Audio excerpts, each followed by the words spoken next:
Welcome to This Explainer. Today, we're going to completely shift how you look at ancient medical procedures. It's so easy to look back at archaic anatomy and just shudder, right? But there is actually a profound and surprisingly scientific story hidden inside those terrifying early practices. So, let's jump right in. We tend to have this modern assumption that early doctors were, well, basically torturers just swinging in the dark. But the reality? These were incredibly high-stakes surgeries. Remember, this was way before anesthesia or germ theory. These practitioners weren't trying to inflict pain.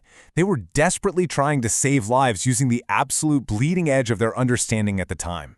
To unpack this, we'll quickly cover the myth of medical torture, bloodletting and balancing the body, the mechanics of trepanation, evidence of early biology, and finally, how this all laid the foundations for modern surgery. All right, let's start with part one, the myth of medical torture and setting the stage. The absolute core reality of this era is that they were practicing medicine before anesthesia and germ theory even existed. It is absolutely vital to remember that these early practitioners were operating completely devoid of painkillers or even a basic understanding of bacteria. They couldn't just numb a patient or sanitize an operating room like we do today.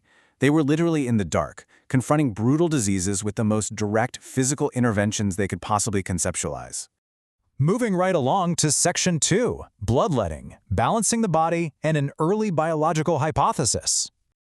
So the really crucial point to grasp here is that draining someone's blood was not some random act of cruelty. It was actually a very explicit, highly calculated attempt to balance the body. Specifically, they were trying to regulate what they believed were the body's four humors. It acted as a genuine early biological hypothesis.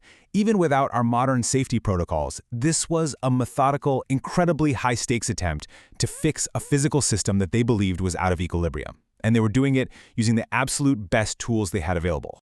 Which brings us to Section 3, Trepanation, brain drilling mechanics, and the ultimate high-stakes procedure. If you haven't heard of it, trepanation is the truly staggering, archaic practice of drilling holes directly into a living human skull. When you think about its initial spiritual goals, they originally thought it would release trapped demons, you start to realize the sheer willpower required from the healer. They identified a severe issue, categorized it as a trapped entity or extreme pressure, and then literally bored into solid bone to let it out.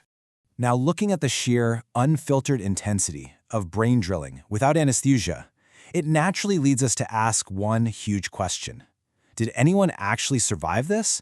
Because, let's be honest, taking a drill to a human skull with absolutely zero modern safety nets, that seems like a guaranteed death sentence, right? Well, that leads us perfectly into Section 4, Evidence of Early Biology and the Scientific Reveal. We really need to completely reframe this idea of quote-unquote primitive medicine. We should actually be looking at it as early experimental biology. It wasn't just barbaric flailing around in the dark. It was, quite literally, the bleeding edge of science at the time. These healers were actively testing limits, carefully observing outcomes, and trying to master human anatomy in the most direct, visceral way possible. When we actually break down the mechanics, we see something pretty amazing. First, you have the drilling itself, boring holes directly into the skull. But surprise, this led to a massive medical relief. In a lot of cases, this process inadvertently relieved actual physical internal cranial pressure. And the most shocking part of the whole shebang? The bone healing. Archaeological evidence definitively proves that these patients actually survived. Their skulls healed over, which means these early practitioners essentially stumbled their way into a highly functional understanding of cranial pressure. Let's wrap things up with Section 5, Foundations of Modern Surgery and the Modern Legacy. The most astonishing outcome here is how this history totally reframes these seemingly horrific practices as absolutely necessary stepping stones. These ancient trials proved undeniably that human biology could survive incredibly invasive procedures.